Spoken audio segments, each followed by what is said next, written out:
ইলিশা ফেরিঘারে আছি, ইলিশা ফেরিঘারে ভাত খাইতেছি কি দিয়া ভাই? কি মাছ? দেখেন ইলিশ মাছের লেঞ্জা। ইলিশ মাছ। এটা হলো ভোলা জেলার ইলিশ মাছ, নদীর পাড়ে তাজা ইলিশ, টাটকা। টাটকা ইলিশ। যারা ইলিশা ঘাটে আসবেন একবেলা ইলিশ মাছ দিয়ে অবশ্যই ভাত খাইয়া যাবেন।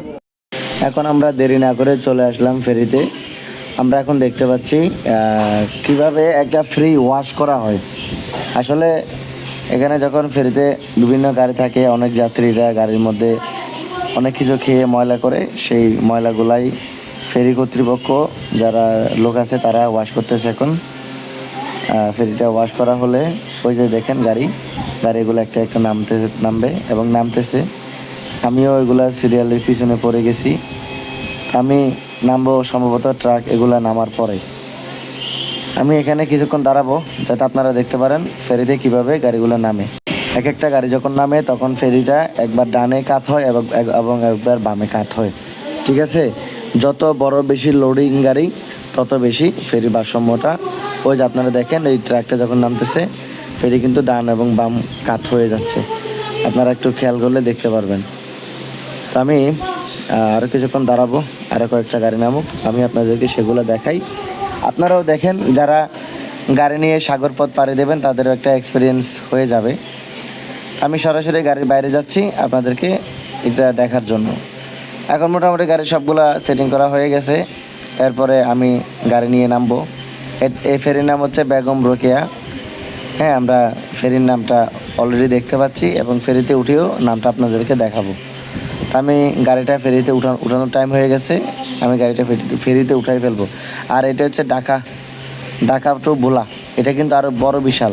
আমি যে ফেরিতে উঠবো এর সাথে বড় ফেরি হচ্ছে এই যে ঢাকা ভোলা যে ফেরিটা দেখা যাচ্ছে, এটা অনেক বড় কিন্তু এটা। ঠিক আছে, এখন আমার গাড়ি ওঠার টাইম হয়ে গেছে, আমি আমার গাড়িটা নিয়ে উঠে যাব ফেরিতে ওঠার পর কীভাবে ফেরি চলে এবং ফেরিতে কি কি থাকে এগুলো নিয়ে একটু 5 মিনিট আপনাদের সাথে আলোচনা করব। আরেকটা জাহাজ দেখতে পাচ্ছেন আপনারা, বালুর জাহাজ। তো বন্ধুরা আমি চলে আসছি অলরেডি, ফেরিতে উঠে গেছি, ফেরিও স্টার্ট দিয়ে দিছে। ওই দূরে দেখা যাচ্ছে ইলিশা ফেরিঘাট, আর এদিকে আছে বাংলাদেশ অভ্যন্তরীণ নৌ পরিবহন কর্তৃপক্ষ টিকিট কাউন্টার। আর এ হচ্ছে সেই বাসাগুলো যেখানে আমি ইলিশ মাছ দিয়ে ভাত খাইছিলাম। ঠিক আছে, তা ফেরিটা প্রথমে পিছনের দিকে যাচ্ছে, এরপরে হয়তো ঘোরানোর পরে আবার সামনে মোড় নেবে। এখনও পিছনের দিকে যাচ্ছে। তা আমরা এখান থেকে এই ঘাটটা পাড়ে দিয়ে চলে যাব লক্ষ্মীপুর ঘাটে। যাওয়ার পথে আমাদের সম্ভবত মেঘনা নদীর উপর দিয়ে যাইতে হবে। তো এখন আমরা ফেরিটা ঘুরাইতেছি, মাশাআল্লাহ একটা লঞ্চ দেখতেছি খুবই সুন্দর, ওইটা পরে দেখব। এই যে দেখেন টোনাটুনির নৌকা, বিশাল ঝড় তুফানের মধ্যে ওরা এখানে থাকে, এটাই ওদের বাসা।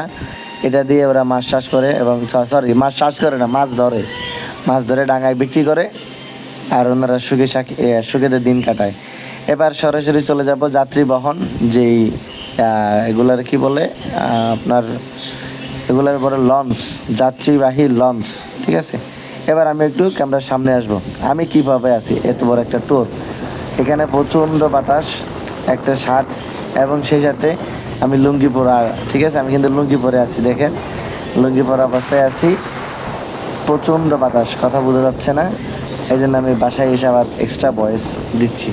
ঠিক আছে, তো এখন এই বাতাসের মধ্যে এই গভীর সাগরে ফেরি কীভাবে পানিকে ধাক্কাইতে সামনের দিকে এগিয়ে যায় ওই বিষয়টা আপনারা এখন দেখতেছেন। দেখেন পানিকে ধাক্কায়া ফেরি কিন্তু সামনের দিকে যাচ্ছে। আর ফেরির স্পিড মিটার যদি আমি ধরি বা দেখাই, সেক্ষেত্রে ফেরি চলতেছে 10 থেকে 12 কিলোমিটার বেগে চলতেছে। অর্থাৎ একটা রিক্সা নর্মালি চলে হচ্ছে 20 থেকে 25 কিলোমিটার বেগে, আর সে জায়গায় একটা ফেরি চলতেছে 10 থেকে 12। ঠিক আছে, আর এই হচ্ছে পুরা ফেরি। ওই যে বললাম যে বেগম রোকেয়া, এটা হচ্ছে বেগম রোকেয়া ফেরি। অনেকগুলো ট্রাক উঠছে, সেই সাথে আমার গাড়ি আছে, আর এখানে অনেকজন যাত্রী আছে উপরে দাঁড়ায়া বাতাসের সাথে সাগর পাড়ের ফিল নিচ্ছে। ঠিক আছে, আমার চারোদিকে দেখেন পানি আর পানি। ঠিক আছে, এত পানির মধ্য দিয়ে কত বড় একটা ফেরি, কতগুলা গাড়ি, লোডি গাড়ি নিয়ে এখন এই লুডি গাড়িগুলো নিয়ে যাচ্ছে ভোলা থেকে লক্ষ্মীপুর। সবাই ভালো থাকবেন। আসসালামু আলাইকুম ওয়া রাহমাতুল্লাহ। দোয়া করবেন।